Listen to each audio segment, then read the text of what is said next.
استغفراللہ ربی من کلی ذنب واتوب الیہ۔ دوستوں، کیا آپ اس کو پڑھتے ہیں؟ اگر نہیں پڑھتے ہیں تو آج سے پڑھنا شروع کر دیں۔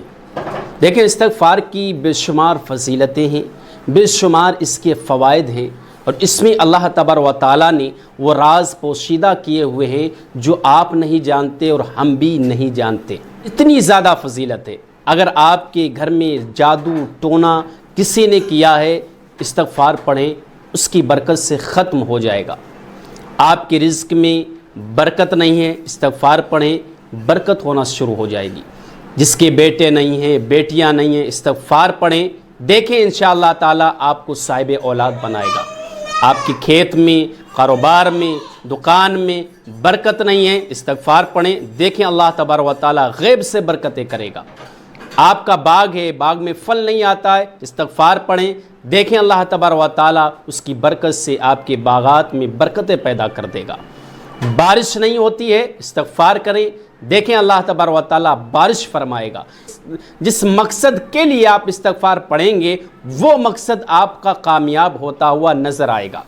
میں آپ کو بتانے والا ہوں کہ اللہ تبارک و تعالیٰ نے استغفار کی پڑھنے کی کیا فضیلت بیان کی ہے، اور پیارے آقا صلی اللہ تعالیٰ علیہ وسلم نے استغفار کے فضائل کمالات کیا کیا بیان کی ہیں۔ اس سے پہلے اگر ابھی تک آپ نے میرے چینل کو سبسکرائب نہیں کیا ہے تو چینل کو ضرور سبسکرائب کر لیں، اور اس ویڈیو کو تمام مسلمانوں تک شیئر کریں۔ اگر فیس بک پیج پر ویڈیو دیکھ رہے ہوں تو پیج کو فالو کرنا نہ بھولیں۔ ابو سعید خدری رضی اللہ تعالیٰ عنہ سے روایت ہے، آپ فرماتے ہیں کہ پیارے آقا صلی اللہ تعالیٰ علیہ وسلم نے ارشاد فرمایا، ایک مرتبہ شیطان اللہ تبارک و تعالیٰ کی بارگاہ میں حاضر ہوا۔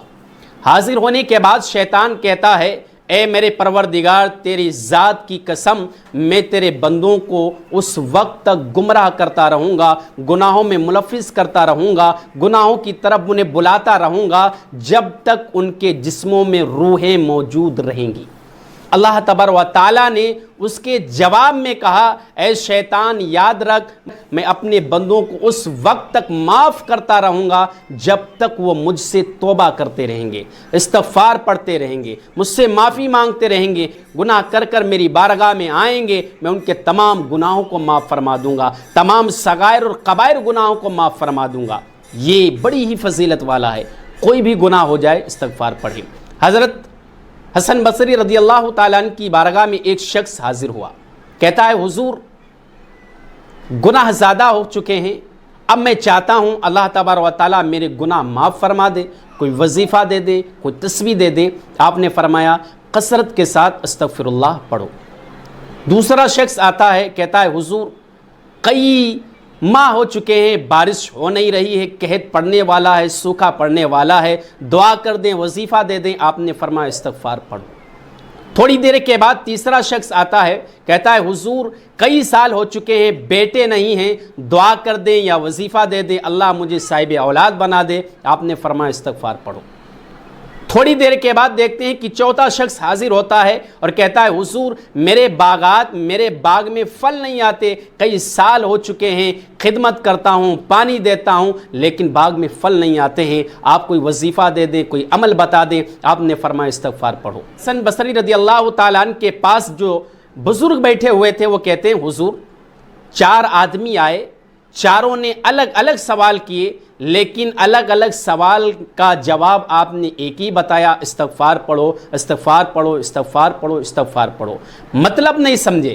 امام حسن بصری رضی اللہ تعالیٰ عنہ نے ارشاد فرمایا کہ اللہ تبارک و تعالیٰ نے پارہ 29 سورہ نوح میں ارشاد فرمایا، استغفروا ربکم انہ کان غفارا یرسل السماء علیکم مدرارا وَيُمْدِدْكُمْ بِأَمْوَالٍ وَبَنِينَ وَيَجْعَلْ لَكُمْ جَنَّاتٍ وَيَجْعَلْ لَكُمْ أَنْهَارًا۔ ترجمہ سن لیں، اپنے رب سے توبہ کرو، بے شک تمہارا رب بہت زیادہ معاف فرمانے والا ہے، اور تم پر موسلادھار بارش کا نزول فرمائے گا، اور مال اور بیٹوں سے تمہاری مدد کرے گا، اور تمہارے لیے باغ بنا دے گا، اور تمہارے لیے نہریں بنا دے گا۔ تو اتنی زیادہ فضیلت آپ نے سنی، برکت سے بیٹے نہیں، بیٹی نہیں، بیٹے ملیں گے،